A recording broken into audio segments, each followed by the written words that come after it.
So basically here I'm trying to explain this problem. It's an integral problem, and I'm just really trying to do what I can here, just so to give you the best view possible, so you can follow through with the whole explanation. So yeah, just trying to put this phone properly and steady here. Okay, that worked. So the next thing that I'm gonna do is take you through this whole problem step by step, right? So what I'm gonna do is I'm just gonna cover some of these, right? So I can explain the whole problem from the beginning until the end. So what we have to do here is to integrate this integral from negative pi over 3 to 0 of 2 cos of 2x plus 3 dx, right? So we are given this integral as a formula saying I equals the integral from negative pi over 3 to 0 of 2 cos of 2x plus 3, right? Close bracket dx. So the first thing that you need to do when you do this kind of problem, you need to look at your function that you have to integrate. You can see that here you have a cos function, and you also have a linear function inside the cos function. So what you need to do is to decide what kind of a method you can use to integrate this, because it is not just cos of x or cos of u or cos of a where you can just easily integrate it. So it's a bit complicated, and the method that you use to integrate this, you probably know it's integration by parts. So you have to integrate by parts. You can see that you integrate by parts because you have two different types of function. As you can see, you have a cos function and you have a linear function here. So what you need to do here is to integrate by parts. So when you have two functions, a linear function and a trigonometric function, you automatically realize that you need to use integration by parts. All right, okay. So in integrating this,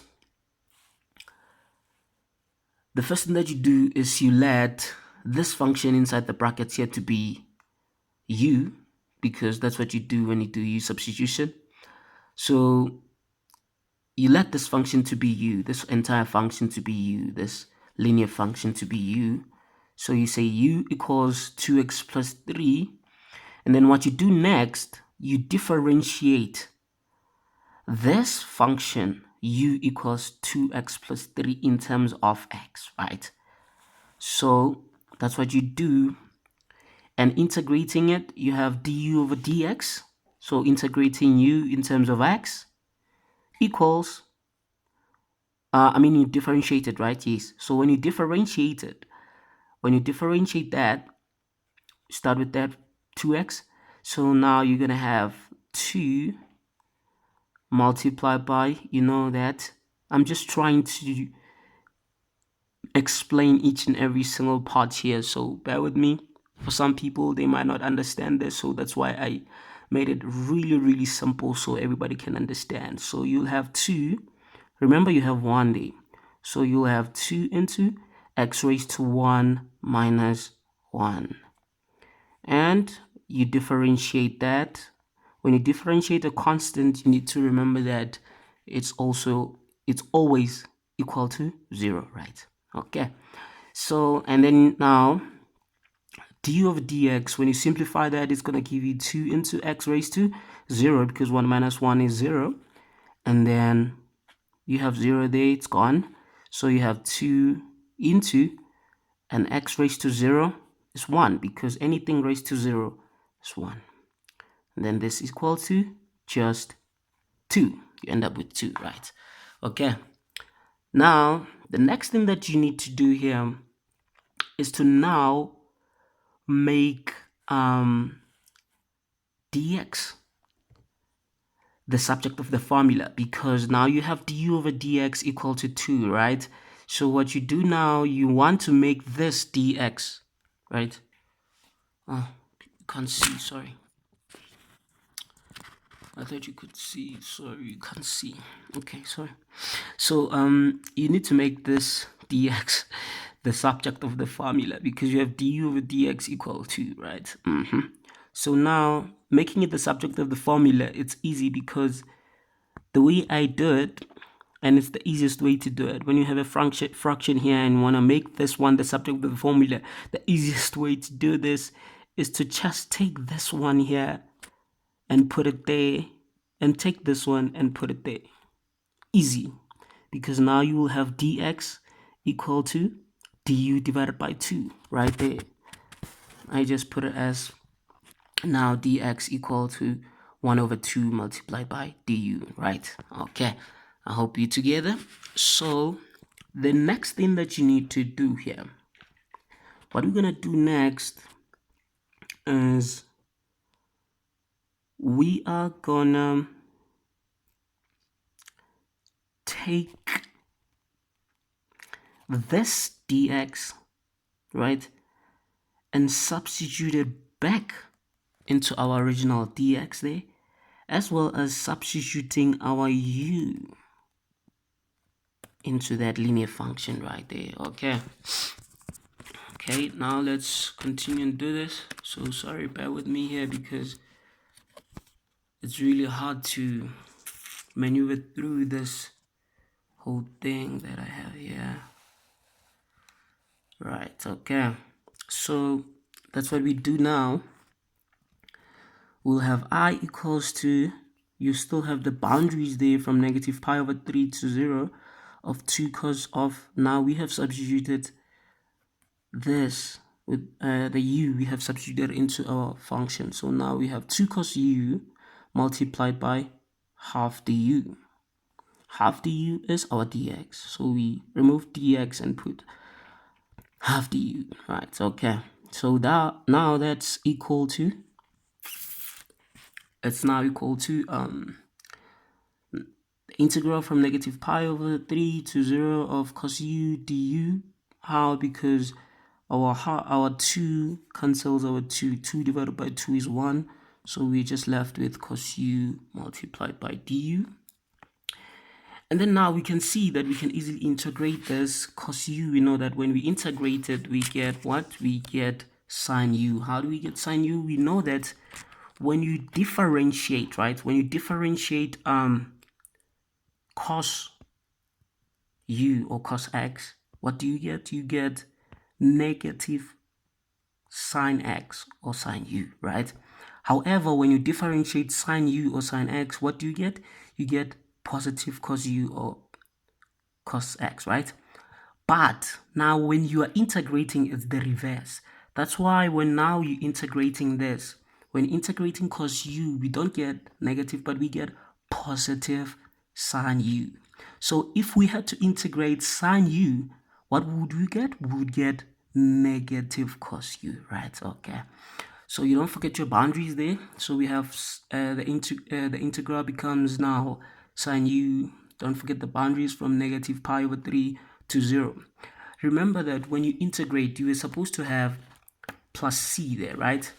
We have plus c, but I don't put it, because when you have plus c and you have boundaries, the c's will cancel out. So there's no need to put the c when you're integrating while you have boundaries. However, if we did not have these boundaries, then we would have to put the c there, right? Okay, so let me just try to do this. Move this here a bit so that I can give myself some space and be able to explain further. Okay, all right, so now when we continue here, we will have, now we know that u equals to 2x plus 3. Why am I saying that? Why am I putting that there? Well, putting it there to understand that we're actually integrating, right, in terms of what? In terms of x. From the original question, we were integrating in terms of x. That's why now we need to remember that we have u equals 2x plus 3, so that we don't substitute our negative pi over 3 into u, but we substitute into x and the 0 as well, right?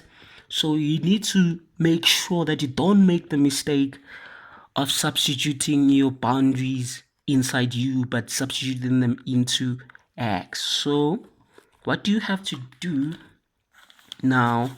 You have to take it back, right? Take back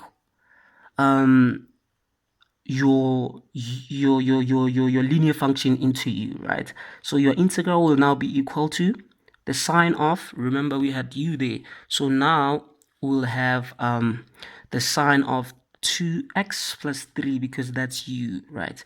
Integrating from negative pi over 3 to 0. Here I just made a mistake, so I cancelled that out. Okay, so that will now give us, remember now we have to substitute, starting with the higher, the one on top, the boundary on top, and substitute after that the one on the bottom. So we're going to have the sine of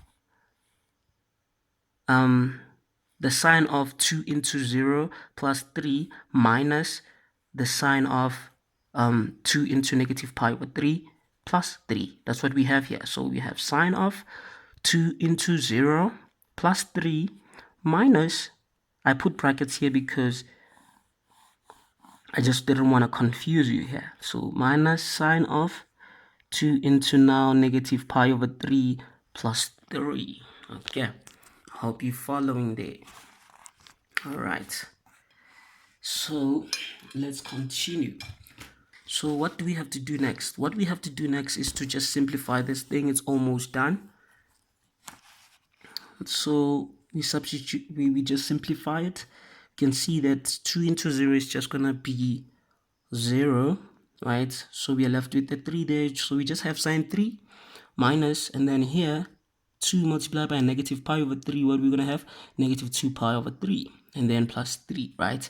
So the next thing that you need to do here, obviously you cannot find sine 3 from the back of your head, but if you're that good, if you can really memorize all those things, then you're fine to do it. But I don't think it's reasonable or necessary to just memorize that. So you need to do now use a calculator, right? And when you use a calculator, make sure that if you are integrating in terms of pi, because we know that pi is actually equal to 180 degrees, right? So make sure that your calculator is in radian mode. That's why I wrote that there, so that you can put your calculator in radian mode. Make sure that you put your calculator in radians, right? Okay. So now after you've done that, now you can put all sine of 3 minus sine of negative 2 pi over 3 plus 3, and sine 3 will give you 0.14112000806 minus that will give you 0.7867986475. All right. Okay, so now I wrote them as they are because it's important when you're doing calculations after punching in a calculator to write them as they are and not round them off while you are still calculating, right? You're still in the process of calculating, so it's important for you to keep all the values there, because if you round them off before the final answer, you might get a wrong answer slightly. Okay, so now we get negative 0.64567863952, and then now we can round this off to be negative 0.65.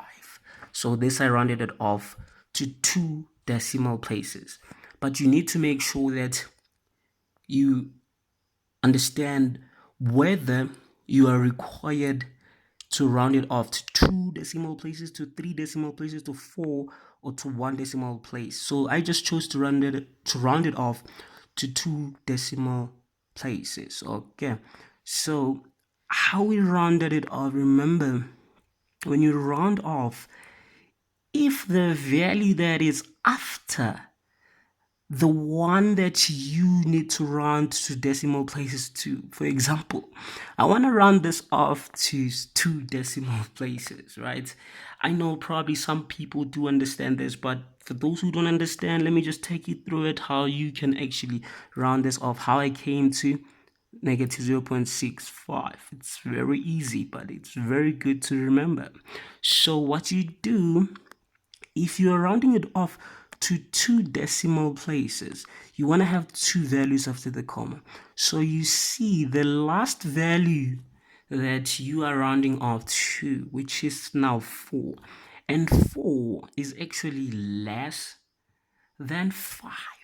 Why 5? Not because there's 5 here, no. 5 because if this the following value, right, is 5 or more, then the previous value, the one that you want to round off to, you will add 1 to it, right? But if the following value is less than 5, then you will have the previous value as it is. So now, because there's 5 here, this 4 will become 5. Okay. Also, if I had to round it to 3 decimal places, I can see that this value here was gonna be 6 because of this value here, which is greater than 5. 6, right? So this value becomes 6. This value in turn becomes 5. I hope that makes sense. So it's like you start from the end, actually. It's easier to start from the end. For example, at a 2, it's less than 5. So it doesn't change this value. And then the following value is 5. It's definitely going to change this value and make it 10, right? So you'll have 10 here. So actually you'll have, now you can't have 10, so you'll have 0 here. You'll carry 1 there. 1 plus 3 will be 4. 4 will not change the 6, right? Because it's less than 5. Sharp. So now, and then now you have 6 here. 6 is greater than 5. It changes the 8. The 8 becomes a 9. And then the 9 now changes the 7 to become an 8. The 8 changes the 6 to become a 7. The 7 the 7 will change this one, the 5 to be 6, right? And then the 6 will change now the 4 to become a 5. That's how we end up with negative 0.65. So thank you for watching, guys. I just hope that you understood everything, and it's the end of the problem, and I hope you understood. If you have any questions, make sure to post them in the comment section, and make sure to like this video, and don't forget also to subscribe to my channel so that I can help you guys whenever I put a video. You can see it, right? So thank you guys for the support, and not anyway, thank you for watching. Nah, that's not what you're supposed to say. You're not supposed to say thank you, right? Yeah, you're not supposed to say thank you. You're supposed to say God bless you and God bless America. Oh, God bless you and God bless South Africa. All right, cheers.